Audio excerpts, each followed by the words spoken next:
Define करना हो कि सजीव क्या होते हैं तो कैसे करेंगे कि सजीव वो है जिनमें पोषण, श्वसन, वृद्धि, प्रजनन जैसी क्रियाएं क्या होती हैं, चलती रहती हैं। तो ऐसे जीव जिनमें ये जैविक क्रियाएं पाई जाती हैं उन्हें हम सजीव कहते हैं, और जिनमें ये जैविक क्रियाएं नहीं पाई जाती हैं वो निर्जीव पदार्थ हैं। शरीर को सुचारू रूप से चलाए रखने के लिए हमें किसकी आवश्यकता होती है? ऊर्जा की।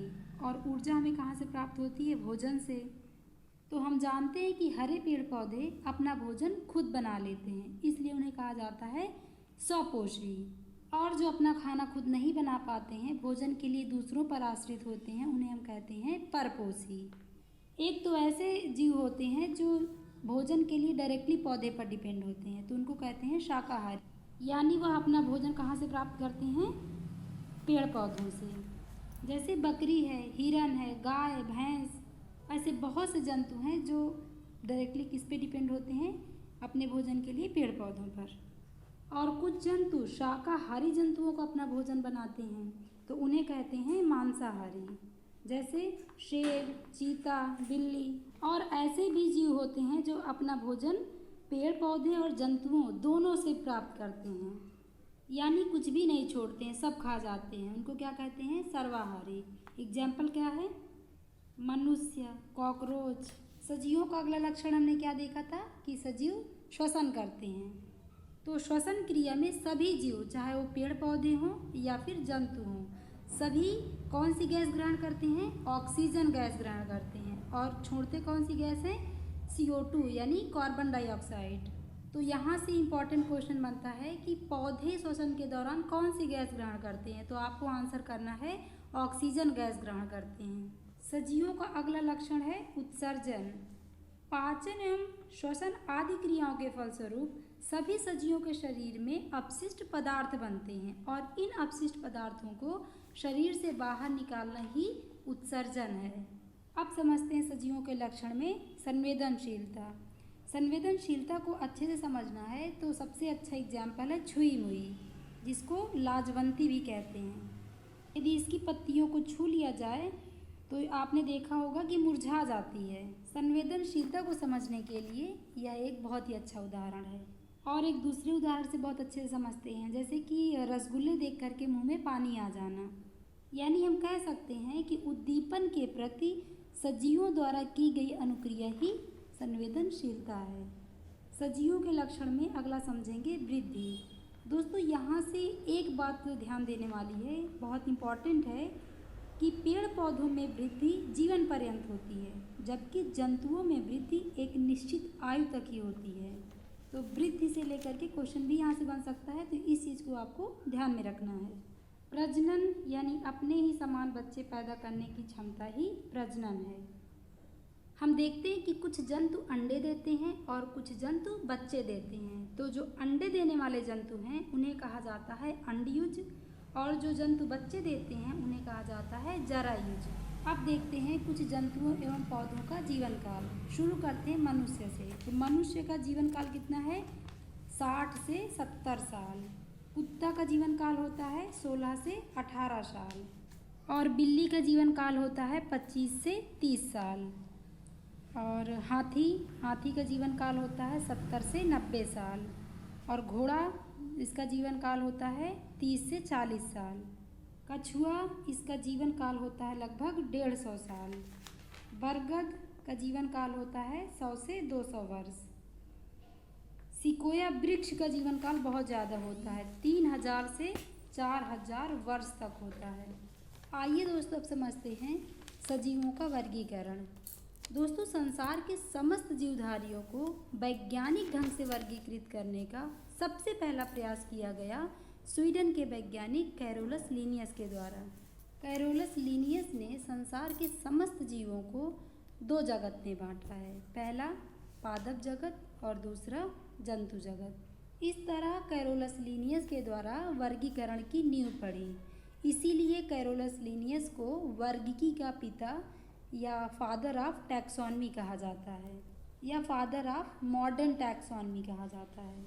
कैरोलस लिनियस की एक बहुत फेमस पुस्तक है जिसका नाम है सिस्टेमा नेचुरी।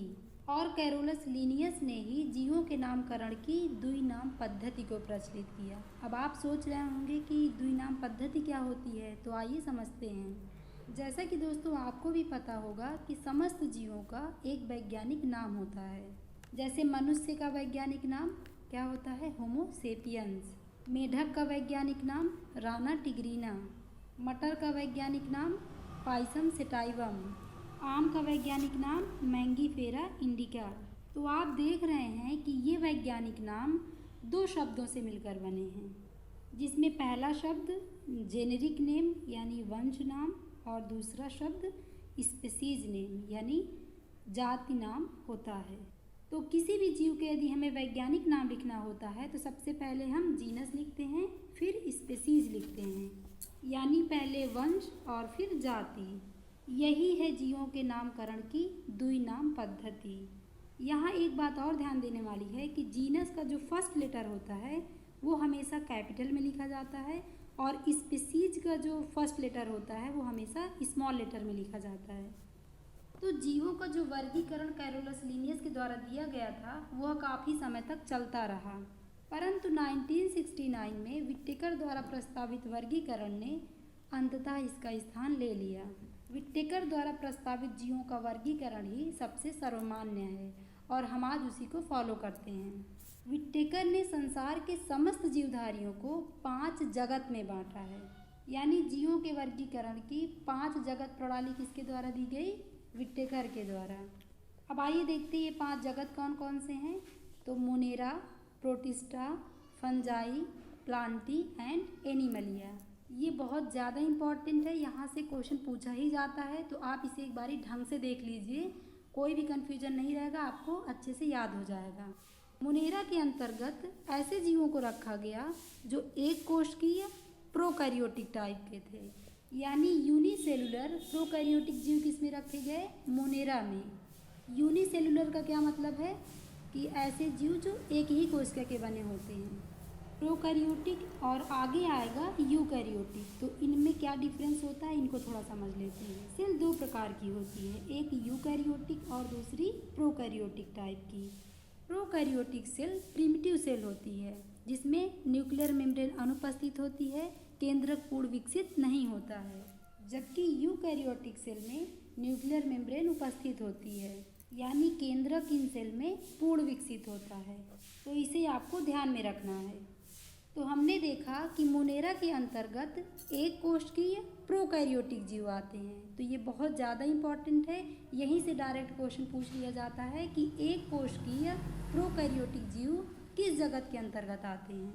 तो आपका आंसर होगा मोनेरा, जिसका उदाहरण है बैक्टीरिया, यानी सभी बैक्टीरिया मोनेरा जगत के अंतर्गत आते हैं। यहाँ से एक इम्पॉर्टेंट क्वेश्चन बनता है ब्लू ग्रीन एल्गी से। ब्लू ग्रीन एल्गी जिसकी हिंदी होती है नील हरित शैवाल, जिसे साइनोबैक्टीरिया भी कहते हैं। साइनोबैक्टीरिया जो अपना भोजन खुद बना लेते हैं। अब कन्फ्यूजन होता है शैवाल शब्द देखकर, हमें लगता है कि नील हरित शैवाल एक शैवाल है। तो अब से हमें ध्यान रखना है कि नील हरित शैवाल शैवाल नहीं है, क्या है? साइनोबैक्टीरिया है, जो मोनेरा जगत के अंतर्गत आती है। आइए अब देखते हैं अगले जगत प्रोटिस्टा को। प्रोटिस्टा जगत के अंतर्गत ऐसे जीव रखे गए जो एक कोशिकीय और यूकैरियोटिक टाइप के होते हैं, यानी यूनिसेलुलर यूकैरियोटिक जीव किस में रखे जाते हैं? प्रोटिस्टा जगत के अंतर्गत, जिसके एग्जाम्पल हैं अमीबा, युग्लिना, पैरामीशियम। तो आपको मोनेरा और प्रोटिस्टा अच्छे से क्लियर हो गया होगा कि मोनेरा में एक कोशिकीय प्रोकैरियोटिक जीव आते हैं, जबकि प्रोटिस्टा में एक कोशिकीय यूकैरियोटिक जीव आते हैं। अब जो जगत बचे हैं उनमें सारे मल्टीसेलुलर ऑर्गेनिज्म आते हैं, यानी बहुकोशिकीय जीव, और सभी की कोशिका होती है यूकैरियोटिक टाइप की। आइए अब समझते हैं प्लांटी जगत को। जैसा कि नाम से ही क्लियर है, प्लांटी जिसमें सारे हरे पेड़ पौधे आते हैं। सेल की बात करें तो यह कैसे होंगे? यूकैरियोटिक टाइप के होंगे, जिनमें सेल वॉल प्रेजेंट होती है और क्लोरोफिल प्रेजेंट होता है। क्लोरोफिल की उपस्थिति कारण यह अपना खाना खुद बना लेते हैं, जिसके कारण यह स्वपोषी होते हैं। तो प्लांटी जगत भी हमें समझ में आ गया कि प्लांटी जगत के अंतर्गत किन्हें रखा जाता है। अब बात करते हैं फंजाई की, फंजाई, जिसको हिंदी में कहते हैं कवक। आपने बरसात में ज़रूर देखा होगा कि यदि ब्रेड रख दिया जाता है तो कुछ समय बाद ब्रेड ब्राउन से दिखने लग जाती है। कपड़े में उगाते हैं। अब आपको फफूंद समझ में आ गया होगा। इसका एग्जाम्पल देखते हैं तो आपको और अच्छे से समझ में आ जाएगा। ईस्ट, मशरूम, जिसको कुकुरमुत्ता भी कहते हैं, आपने पेड़ों में या ज़मीन में छतरी की तरह उगे हुए ज़रूर देखा होगा। तो क्या ये हरे होते हैं? तो आंसर है नहीं। इसका मतलब है कि ये अपना खाना खुद नहीं बना सकते हैं। तो इनका मोड ऑफ न्यूट्रिशन कैसा होगा? हेटेरोट्रॉफिक, यानी परपोषी। इसीलिए यह प्लांट किंगडम के अंतर्गत नहीं रखे गए। इनको अलग किंगडम फंजाई के अंतर्गत रखा गया। आपको यहाँ एक चीज़ और ध्यान में रखना है कि प्लांट और फंजाई दोनों में सेल वॉल प्रेजेंट होती है। प्लांट की सेल वॉल सेलुलोज की बनी होती है, जबकि फंजाई की सेल वॉल काइटिन की बनी होती है। अब बचता है किंगडम एनिमलिया। जैसा कि नाम से ही क्लियर है, इसके अंतर्गत सभी बहुकोष्ठीय जंतु आते हैं। ये अपना खाना खुद नहीं बना सकते हैं, यानी परपोषी होते हैं। तो आप सोच रहे होंगे कि फंजाई और एनिमलिया को साथ में क्यों नहीं रख दिया गया? क्योंकि फंजाई भी अपना खाना खुद नहीं बना पाते हैं और एनिमल भी अपना खाना खुद नहीं बना पाते हैं। दोनों ही मल्टी सेलुलर होते हैं और यूकैरियोटिक टाइप के होते हैं। तो साथ में इनको क्यों नहीं रख दिया गया? तो ध्यान दीजिए, हमने पहले डिस्कस किया कि फंजाई में सेल वॉल प्रेजेंट होती है जो काइटिन की बनी होती है, और एनिमल सेल में सेल वॉल एब्सेंट होती है। तो हमने सबको बहुत अच्छे से देख लिया। हमने देखा कि फंजाई, प्लांटी और एनिमलिया सभी यूकैरियोटिक बहुकोशिकीय जीव होते हैं। प्लांट और फंजाई सेल में सेल वॉल प्रेजेंट होती है, जबकि एनिमल में सेल वॉल प्रेजेंट नहीं होती है। प्लांट और फंजाई को क्यों अलग किया गया? क्योंकि प्लांट सपोषी होते हैं जबकि फंजाई परपोषी होते हैं। तो इन सारी चीज़ों को हमने बहुत अच्छे से देख लिया है। अब हम प्लांट किंगडम और एनिमल किंगडम को डिटेल में देखेंगे, जो बहुत इंपॉर्टेंट है और क्वेश्चन यहाँ से बनते ही हैं। दोस्तों, आपको भी पता है, ऊपर ऊपर पढ़ने से कुछ नहीं होगा, थोड़ा डिटेल में जाकर के स्टडी करनी ही होगी। पहले हम लोग देखेंगे किंगडम प्लांटी। टॉपिक भी दिया हुआ है आप में, पौधों का वर्गीकरण। पादप जगत को पढ़ने से पहले आप ये भी थोड़ा जान लीजिए कि वनस्पति विज्ञान का जनक किसे कहा जाता है? तो थियोफ्रेस्टस को वनस्पति विज्ञान का जनक कहा जाता है। पादप जगत को मेनली 2 ग्रुप्स में डिवाइड किया जाता है। पहला क्रिप्टोगैम्स और दूसरा फेनेरोगैम्स। क्रिप्टोगैम्स को हिंदी में कहते हैं अपुष्पोद्भिद और फेनेरोगैम्स को हिंदी में कहते हैं पुष्पोद्भिद। तो नाम से ही क्लियर है कि अपुष्पोद्भिद मतलब जिसमें पुष्प नहीं होते हैं। इसके अंतर्गत कौन से पौधे आते हैं? जिनमें पुष्प नहीं होते हैं और सीड भी नहीं होते हैं। और पुष्पोद्भिद के अंतर्गत ऐसे पौधे आते हैं जिनमें सीड और पुष्प दोनों होते हैं। जैसा कि दोस्तों आपको नेचर में भी दिखते हैं कि कुछ में पुष्प होते हैं और कुछ में पुष्प नहीं होते हैं। क्रिप्टोगैम्स को फर्दर फिर डिवाइड किया गया है, किसमें? थैलोफाइटा, ब्रायोफाइटा और टेरिडोफाइटा में। और पुष्पोद्भिद को आगे डिवाइड किया गया है जिम्नोस्पर्म और एंजियोस्पर्म में, अनावृतबीजी और आवृतबीजी में। तो हमने क्या देखा कि प्लांट किंगडम को मेनली 2 ग्रुप में डिवाइड किया जाता है। पहला अपुष्पोद्भिद और दूसरा पुष्पोद्भिद। अपुष्पोद्भिद को आगे डिवाइड किया जाता है थैलोफाइटा, ब्रायोफाइटा और टेरिडोफाइटा में, और पुष्पोद्भिद को आगे डिवाइड किया जाता है नग्नबीजी या अनावृतबीजी और आवृतबीजी में। अब एक एक करके इनकी चर्चा कर लेते हैं। सबसे पहले देखेंगे हम थैलोफाइटा को। थैलोफाइटा के अंतर्गत ऐसे पौधे आते हैं जिनका शरीर थैलस के समान होता है, यानी यदि आप प्लांट को देखेंगे तो आपको रूट, स्टेम और लीव्स अलग अलग कुछ भी समझ में नहीं आएगा। तो इसका मतलब है कि थैलोफाइटा में आने वाले पौधे रूट, स्टेम और लीव्स में डिफ्रेंशिएट नहीं होते हैं। थैलोफाइटा का एग्जाम्पल है एल्गी, जिन्हें हिंदी में कहते हैं शैवाल। तो यदि क्वेश्चन बनता है कि शैवालों को किसके अंतर्गत रखा गया है, तो आंसर होगा थैलोफाइटा। अब देखते हैं एल्गी से संबंधित जो भी इम्पॉर्टेंट पॉइंट हैं जो अक्सर एग्जाम में पूछे जाते हैं। शैवालों के अध्ययन के विज्ञान को क्या कहा जाता है? सबसे पहला तो क्वेश्चन यही पूछता है। तो शैवालों के अध्ययन के विज्ञान को कहते हैं फाइकोलॉजी। तो जैसा कि हम जानते हैं कि शैवालें प्लांट किंगडम में आती हैं, तो इनमें उपस्थित होता है क्लोरोफिल, जिससे क्लोरोफिल की उपस्थिति के कारण ये अपना भोजन खुद बना लेते हैं, तो जिस कारण इनको कहा जाता है स्वपोषी। और मेनली शैवालें एक्वाटिक होती हैं, यानी जलीय होती हैं। चूँकि यह प्लांट किंगडम के अंतर्गत आती हैं तो इनमें उपस्थित होता है सेल वॉल, जो किससे बना होता है, सेलुलोज से। तो अक्सर यहाँ से भी क्वेश्चन पूछ लेता है कि शैवालों का जो सेल वॉल होता है किसका बना होता है, तो आंसर होगा सेलुलोज का बना होता है। एक चीज़ आपको और ध्यान में रखना है कि इनमें वैस्कुलर टिश्यू एब्सेंट होता है। वैस्कुलर टिश्यू जाइलम और फ्लोएम। तो हमने देखा कि थैलोफाइटा जिनका बॉडी रूट, स्टेम और लीव्स में डिफ्रेंशिएट नहीं होता है, इनकी बॉडी कैसी होती है, थैलस लाइक होती है और इनमें वैस्कुलर टिश्यू यानी जाइलम और फ्लोएम अनुपस्थित होते हैं। थैलोफाइटा का एग्जाम्पल है एल्गी, और एल्गी के अध्ययन के विज्ञान को कहते हैं फाइकोलॉजी। अब एल्गी का कुछ एग्जाम्पल देख लेते हैं। यूलोथ्रिक्स, स्पाइरोगाइरा, कारा और क्लोरेला। दोस्तों, शैवालें बहुत प्रोटीन युक्त होती हैं जिससे इनको भोजन के रूप में भी प्रयोग किया जाता है। अंतरिक्ष यानों के द्वारा क्लोरेला नामक शैवाल को भोजन के लिए ले जाया जाता है क्योंकि यह प्रोटीन युक्त होता है। तो यहाँ से क्वेश्चन पूछा जाता है कि अंतरिक्ष यानों के द्वारा कौन सा शैवाल ले जाया जाता है, तो आपका आंसर होगा क्लोरेला। अब अगला डिवीजन देखते हैं, ब्रायोफाइटा।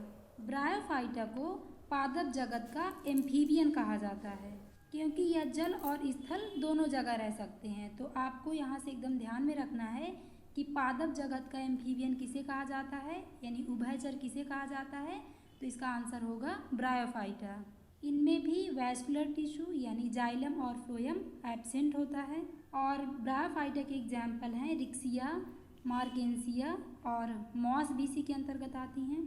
ब्रायोफाइटा में एक बहुत ज़्यादा इम्पॉर्टेंट है जिसको आपको ध्यान में रखना है, जो है स्फेग्नम। स्फेग्नम अपने भार से 18 गुना ज़्यादा पानी सोख सकता है। तो माली जब पौधों को एक स्थान से दूसरे स्थान ले जाता है तो उन्हें सूखने से बचाने के लिए स्फेग्नम का प्रयोग करता है, और स्फेग्नम का प्रयोग एंटीसेप्टिक के रूप में भी किया जाता है। तो स्फेग्नम एक मॉस है जो किसके अंतर्गत आते हैं, ब्रायोफाइटा। तो ब्रायोफाइटा में याद रखनी है। अब देखते हैं टेरिडोफाइटा, जिन्हें प्लांट किंगडम का रेप्टाइल कहा जाता है। एम्फीबियन किसे कहा जाता है, ब्रायोफाइटा को, और टेरिडोफाइटा को प्लांट किंगडम का रेप्टाइल कहा जाता है। इसमें प्लांट बॉडी रूट, स्टेम और लीव्स में डिफ्रेंशिएट होती है और वैस्कुलर टिश्यू जाइलम और फ्लोएम इसमें पाए जाते हैं। इसके अंतर्गत आती हैं फर्न, जिनको ऑर्नामेंट यानी सजावट के लिए प्रयोग किया जाता है। तो हमने अपुष्पोद्भिद को अच्छे से देख लिया। अब पढ़ेंगे पुष्पोद्भिद। जैसा कि हमने देखा कि पुष्पोद्भिद को भी फर्दर डिवाइड किया गया है जिम्नोस्पर्म और एंजियोस्पर्म में। जिम्नोस्पर्म जिसमें नग्न बीजी पौधे आते हैं। दोस्तों, नग्न बीजी का मतलब आप समझ रहे होंगे कि इनके सीड के ऊपर कोई कवरिंग ही नहीं होती है। जैसे कि हम आम खाते हैं तो हम देखते हैं कि बीज फल के अंदर उपस्थित होता है, लेकिन जिम्नोस्पर्म में क्या होता है कि सीड बाहर की दुनिया देख सकते हैं, यानी सीड के ऊपर कोई कवरिंग ही नहीं होती है। इसीलिए जिम्नोस्पर्म को कहा जाता है नग्न बीजी, जिसका एग्जाम्पल है साइकस और पाइनस। जिम्नोस्पर्म जीरोफिटिक प्लांट होते हैं। जीरोफिटिक का मतलब मरोद्भिद, यानी कम पानी में भी ग्रो कर सकते हैं। वनस्पति जगत का सबसे ऊंचा पौधा इसी जिम्नोस्पर्म के अंतर्गत आता है, जिसका नाम है सिकोया। इसकी ऊंचाई लगभग 120 मीटर होती है। इसे रेडवुड ऑफ कैलिफोर्निया भी कहा जाता है। और जिम्नोस्पर्म का सबसे छोटा पौधा जैमिया है। इतनी चीज़ें आपको जिम्नोस्पर्म में याद रखनी है। दोस्तों, एक चीज़ आपको और याद रखनी है कि साइकस को जीवित जीवाश्म भी कहा जाता है। अब देखेंगे एंजियोस्पर्म। एंजियोस्पर्म में सारे फ्लावरिंग प्लांट आएंगे और इनके सीड फलों के अंदर उपस्थित होंगे। एग्जाम्पल जैसे मैंगो, आप देखते हैं कि आम में सीड फल के अंदर उपस्थित होता है। अमरूद, खीरा, ककड़ी, तरबूज, नींबू, यानी ऐसे सभी पौधे आप जो देखेंगे जिनके सीड फल के अंदर उपस्थित होते हैं वो सारे एंजियोस्पर्म में आएंगे। अब एंजियोस्पर्म को और आगे डिवाइड करके देखते हैं एक बीजपत्री और द्विबीजपत्री में, यानी मोनोकॉट और डाइकॉट में। डाइकॉट किन्हें कहेंगे, ऐसे पौधों के बीज जो दो इक्वल भाग में डिवाइड हो जाते हैं उन्हें कहते हैं द्विबीजपत्री पौधे। जैसे चना, यदि चना को आप तोड़ेंगे तो दो इक्वल भाग में डिवाइड हो जाएगा। मूंगफली, यदि मूंगफली को आप तोड़ेंगे तो दो इक्वल भाग में डिवाइड हो जाएगा। परंतु यदि आप गेहूं को 2 भागों में डिवाइड करने की कोशिश करेंगे तो वह 2 इक्वल भाग में डिवाइड नहीं हो पाएगा। इसी तरह आप चावल को भी 2 भागों में डिवाइड करने जाएंगे तो वह भी 2 इक्वल पार्ट्स में डिवाइड नहीं हो पाएगा। तो ये एक बीजपत्री के उदाहरण है। और भी उदाहरण एक बीजपत्री के, जैसे मक्का, गेहूँ, बांस, ज्वार, बाजरा, ये सब एक बीजपत्री के उदाहरण हैं। तो दोस्तों हमने प्लांट किंगडम को सभी इंपॉर्टेंट पॉइंट्स के साथ में कवर कर लिया है। यदि आपसे कुछ और आधार दे करके क्वेश्चन पूछेगा तब भी आप बता ले जाएंगे। जैसे पूछेगा कि 1 वर्षीय पौधा इनमें से कौन है, 2 वर्षीय पौधा कौन है, या फिर बहुवर्षीय पौधे। तो 1 वर्षीय पौधे कौन होते हैं? जो 1 वर्ष के भीतर ही फूलते फलते हैं और अंत में सूखकर समाप्त भी हो जाते हैं। जैसे चना, मटर, गेहूँ, धान, मक्का, ये सब 1 वर्षीय पौधे हैं। 2 वर्षीय पौधे यानी जो अपना जीवन चक्र 2 वर्ष के भीतर पूरा करते हैं। इसमें का एग्जाम्पल बहुत इंपॉर्टेंट है, आपको ध्यान में रखना है। इसका एग्जाम्पल है केला। बहुवर्षीय पौधे जो कई वर्षों तक जीवित रहते हैं। एग्जाम्पल है दूब घास, गुलाब, आम, कटहल। और भी जो पौधे आप देखते हैं जो कई वर्षों तक जीवित रहते हैं वो सारे बहुवर्षीय पौधे के अंतर्गत आते हैं। तो यहाँ से भी क्वेश्चन पूछेगा तो आप आंसर कर ले जाएंगे। अब पौधों से रिलेटेड और भी कुछ चीज़ें देखते हैं कि विभिन्न भागों की संरचना और कार्य। दोस्तों जड़ तंत्र और प्ररोह तंत्र तो आप जानते ही होंगे। जड़ तंत्र यानी पौधे के जमीन के अंदर का भाग यानी जड़ें, और प्ररोह तंत्र यानी जमीन के ऊपर का भाग। अब देखते हैं जड़ को। जड़ 2 प्रकार की होती हैं। पहला मूसला जड़ें और दूसरा अपस्थानिक जड़ें। मूसला जड़ किन्हें कहेंगे? कि जिनमें एक मुख्य मोटी जड़ होती है जिसे प्राथमिक जड़ कहते हैं, और मुख्य जड़ से अनेक पतली पतली शाखाएं निकली होती हैं जिन्हें कहते हैं द्वितीयक जड़ें। यानी एक मोटी जड़ होती है। यदि आप सरसों के पेड़ की जड़ देखेंगे तो आपको अच्छे से समझ में आएगा कि एक मोटी जड़ होती है जिसको कहते हैं प्राथमिक जड़, और उस प्राथमिक जड़ से निकली कई पतली पतली शाखाएं होती हैं जिनको कहते हैं द्वितीयक जड़ें, और उनसे भी निकली शाखाएं हो सकती हैं तो उनको कहेंगे तृतीयक जड़ें। इस प्रकार की जड़ें कहलाती हैं मूसला जड़ें। और उदाहरण देखना है तो चना, मटर, सेम, इन सब में मूसला जड़ पाई जाती है। दूसरे प्रकार की जड़ हमने देखा था अपस्थानिक जड़। इन्हें झकरा या रेशेदार जड़ भी कहते हैं। ऐसी जड़ें गेहूँ, धान, मक्के आदि में पाई जाती हैं। ये जड़ें तने के आधार से रेशे की भांति निकली होती हैं। जैसे आप गेहूँ का पेड़ देखेंगे तो आपको अच्छे से समझ में आ जाएगा। अब देखते हैं तना। तना जिसे स्तंभ भी कहते हैं। तने में जो गांठ जैसी रचनाएं पाई जाती हैं उन्हें कहा जाता है पर्वसंधि। जैसे गन्ना और बांस में आप देखते हैं जो गांठ जैसी संरचना होती हैं उन्हीं को कहते हैं पर्वसंधि। और 2 गांठ के बीच में जो स्थान होता है उन्हें कहते हैं पर्व। अब देखते हैं पत्ती। पत्ती की संरचना से अक्सर क्वेश्चन पूछा जाता है तो आपको इसे भी देखना है। पत्ती का वह भाग जिससे वह तने से लगी होती है उसे कहते हैं पर्णाधार, और जो पत्ती का चपटा भाग होता है यानी जो पत्ती होती है उसे कहते हैं पर्णफलक।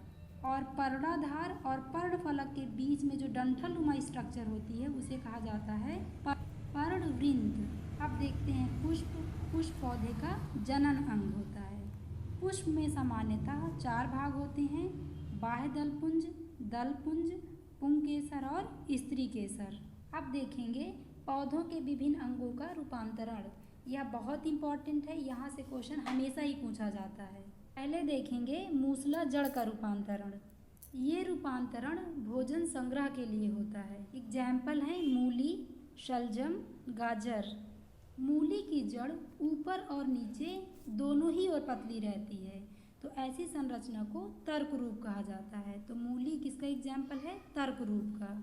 वहीं गाजर की जड़ ऊपर की ओर मोटी तथा नीचे की ओर क्रमशः पतली होती जाती है। ऐसे रूप को शंकु रूप कहते हैं। और शलजम की जड़ घड़े जैसी होती है, इसे कुंभी रूप कहा जाता है। तो आपको तर्क रूप, शंकु रूप और कुंभी रूप याद रखना है। देख लेते हैं अपस्थानिक जड़ों का रूपांतरण। डहेलिया की पुलकित जड़ें और शकरकंद की कंदिल जड़ें अपस्थानिक जड़ों के उदाहरण हैं। अब तनों का रूपांतरण देख लेते हैं। आलू का कंद, अरबी का घन कंद और अदरक का प्रकंद। तो आपने देखा कि आलू, अदरक और अरबी ये सब क्या हैं? तने हैं। तो दोस्तों हमने प्लांट्स को अच्छे से कवर कर लिया है और अब देखेंगे एनिमल किंगडम को थोड़ा डिटेल में, जहाँ से बहुत ही इम्पोर्टेंट क्वेश्चन बनते हैं। एनिमल किंगडम शुरू करने से पहले आइए जानते हैं कि जंतु विज्ञान का पिता किसे कहा जाता है। तो जंतु विज्ञान का जनक अरस्तु को कहा जाता है। अब देखते हैं जंतु जगत का वर्गीकरण। जंतु जगत को मेनली 2 ग्रुप्स में डिवाइड किया जाता है। पहला कॉर्डेटा और दूसरा नॉन कॉर्डेटा। कॉर्डेटा जिसे वर्टिब्रेटा भी कहते हैं और नॉन कॉर्डेटा जिसे इनवर्टिब्रेटा भी कहते हैं। कॉर्डेटा यानी जिसमें कशेरुकी प्राणी आते हैं और नॉन कॉर्डेटा जिसमें अकशेरुकी प्राणी आते हैं। कॉर्डेटा में उन जंतुओं को रखा जाता है जिनमें रीढ़ की हड्डी प्रेजेंट होती है यानी बैकबोन प्रेजेंट होती है, और नॉन कॉर्डेटा में ऐसे जंतुओं को रखा गया है जिनमें बैकबोन उपस्थित नहीं होती है। कॉर्डेटा के एग्जाम्पल हैं सांप, पक्षी, मनुष्य, ये सभी कॉर्डेटा में आते हैं। तो हम सबसे पहले कॉर्डेटा को देखेंगे जहाँ से डायरेक्टली क्वेश्चन पूछे जाते हैं। मछली जिसकी क्लास होती है फाइसेस, ये जलीय होते हैं, इनमें सांस लेने के लिए गिल्स होते हैं और इनका हार्ट 2 चैम्बर का होता है यानी 2 कोस्ट का होता है। मछलियों के कुछ एग्जाम्पल जो एग्जाम में डायरेक्टली पूछे जाते हैं तो इनको आप ध्यान से देखिएगा। हिप्पोकैम्पस जिसे समुद्री घोड़ा भी कहते हैं, गैम्बूसिया मछली जो मच्छर खाती है, स्कोलियोडान जिसे डॉग फिश कहते हैं यानी कुत्ता मछली। अगला एग्जाम्पल है टॉर्पेडो। तो इन मछलियों को आप याद कर लीजिएगा। इवोल्यूशन हुआ और मछलियों से उत्पत्ति हुई एम्फीबियन की, जो जल और थल दोनों में रह सकते हैं। एग्जाम्पल है फ्रॉग यानी मेढक। एम्फीबियंस के श्वसन अंग होते हैं गिल्स, लंग्स और स्किन, यानी यह तीनों के द्वारा श्वसन करते हैं और इनका हार्ट 3 चैम्बर का होता है। तो यहाँ से डायरेक्टली क्वेश्चन पूछ लिया जाता है कि एम्फीबियंस का हार्ट कितने चैम्बर का होता है। तो आपको याद रखना है कितने चैम्बर का, 3 चैम्बर का। एम्फीबियन से उत्पत्ति हुई रेप्टाइल की, रेप्टाइल जिसमें सांप, छिपकली, ड्रैको ये जंतु आते हैं। ड्रैको को फ्लाइंग लिजार्ड कहते हैं यानी उड़ने वाली छिपकली। और ये एनिमल कोल्ड ब्लडेड होते हैं। अब कोल्ड ब्लडेड और वार्म ब्लडेड क्या होते हैं, पहले इसको समझते हैं। कोल्ड ब्लडेड एनिमल उन्हें कहते हैं जो जंतु सराउंडिंग टेम्परेचर के अनुसार अपने बॉडी का टेम्परेचर कम या ज़्यादा करते हैं। और वार्म ब्लडेड एनिमल उन्हें कहते हैं जिनके शरीर का टेम्परेचर सराउंडिंग टेम्परेचर के अकॉर्डिंग घटता बढ़ता नहीं है यानी हमेशा कांस्टेंट रहता है। जैसे मनुष्य, मनुष्य कैसा है, वार्म ब्लडेड है यानी मनुष्य के शरीर का टेम्परेचर हमेशा कांस्टेंट रहता है। तो रेप्टाइल कैसे होते हैं, कोल्ड ब्लडेड एनिमल होते हैं। अब रेप्टाइल से उत्पत्ति होती है एविज की। एविज में सारे पक्षी आते हैं। एग्जाम्पल में आपको ध्यान देना है कि ऑस्ट्रिच जो सबसे बड़ा पक्षी है और सबसे छोटा पक्षी होता है हमिंग बर्ड। और एग्जाम्पल जो ध्यान देने वाले हैं शुतुरमुर्ग। यहाँ से एक बात और ध्यान रखना है कि शुतुरमुर्ग का अंडा सबसे बड़ी कोशिका है। पक्षी कैसे होते हैं, वार्म ब्लडेड एनिमल, और इनका हार्ट जो होता है वो 4 चैम्बर का होता है। तो आपको इसको एकदम ध्यान में रखना है। और श्वसन के लिए इनमें लंग्स पाए जाते हैं। एविज के बाद आता है मैमेलिया। मैमेलिया जिनमें श्वसन के लिए लंग्स होते हैं, हार्ट 4 चैम्बर का होता है और वार्म ब्लडेड एनिमल होते हैं। और इसमें सभी स्तनधारी आते हैं जो बच्चों को दूध पिलाते हैं। इसमें कुछ एग्जाम्पल हैं जो ध्यान से देखना है। Whale, dolphin, seal fish. Seal fish को आपको ध्यान से देखना है, ये मैमेलिया में आती है। लगा है आगे फिश तो ऐसा लग रहा है मछली है, लेकिन नहीं, किस में आती है, मैमेलिया में आती है।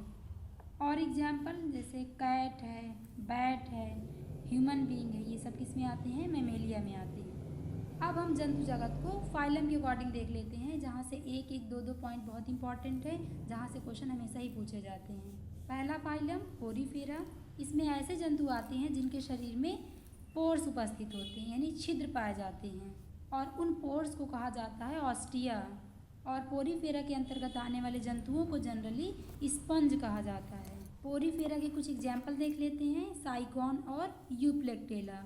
अगला फाइलम है सिलेंड्रेटा, जिसे नाइडेरिया भी कहा जाता है। इसमें आने वाले जंतु जनरली जलीय होते हैं, और सबसे इम्पॉर्टेंट है कि इन जंतुओं के शरीर में रक्त नहीं होता है। तो आपको इसे एकदम ध्यान में रखना है कि इनमें खून नहीं पाया जाता है। एग्जाम्पल है हाइड्रा और कोरल। तो हाइड्रा से तो डायरेक्टली क्वेश्चन पूछ लिया जाता है कि हाइड्रा किस फाइलम को बिलोंग करता है, तो हाइड्रा सिलेंट्रेटा में आता है। अगला फाइलम है प्लेटीहेलमिन्थीज। इसमें चपटे कृमि आते हैं, यानी इस फाइलम में पाए जाने वाले जीव चपटे होते हैं। एग्जाम्पल है टेपवर्म। अगला फाइलम है निमेटोडा। इसमें राउंड वार्म आते हैं, यानी गोल कृमि। एग्जाम्पल है एस्कैरिस और बुचरेरिया। बुचरेरिया जो हाथी पाँव बीमारी कॉज करता है। अब अगला फाइलम है एनीलिडा। इसमें आने वाले जंतुओं का शरीर सिगमेंटेड होता है, यानी खंड युक्त होता है। एग्जाम्पल है अर्थवर्म यानी केचुआ और लीच। अगला फाइलम है आर्थ्रोपोडा। आर्थ्रोपोडा सबसे लार्जेस्ट फाइलम है। इस फाइलम में सभी कीट पतंगे आते हैं। एग्जाम्पल है बटरफ्लाई, कॉकरोच, मक्खी, जुगनू आदि। अगला फाइलम है मोलस्का। इसके अंतर्गत आने वाले जंतुओं का शरीर बहुत सॉफ्ट होता है, जिसको सुरक्षित रखने के लिए इनके शरीर में कैल्शियम कार्बोनेट का बना कवरिंग होती है। एग्जाम्पल से आपको बहुत अच्छे से समझ में आएगा। बालू में आपने हमेशा ही देखा होगा स्नेल, घोंघा। तो स्नेल किस में आता है? मोलस्का में। मोलस्का से जो एक एग्जाम्पल हमेशा पूछा जाता है वो है ऑक्टोपस। ऑक्टोपस से हमेशा ही क्वेश्चन पूछा जाता है, तो अभी के अभी आप याद कर लीजिए कि ऑक्टोपस किस फाइलम में आता है? फाइलम मोलस्का में। अगला फाइलम है इकाइनोडर्मेटा। इकाइनोडर्मेटा में आने वाले जंतु जनरली मरीन होते हैं, यानी खारे पानी में पाए जाते हैं। एग्जाम्पल है स्टारफिश, सी कुकम्बर। तो इन एग्जाम्पल को भी आपको अच्छे से ध्यान में रखना है। अगला फाइलम है वर्टिब्रेटा। इसे हम लोगों ने पहले ही बहुत अच्छे से डिस्कस कर लिया है। तो इस तरह से हमने जंतु जगत को भी इम्पॉर्टेंट फैक्ट्स के साथ में ख़त्म कर लिया है।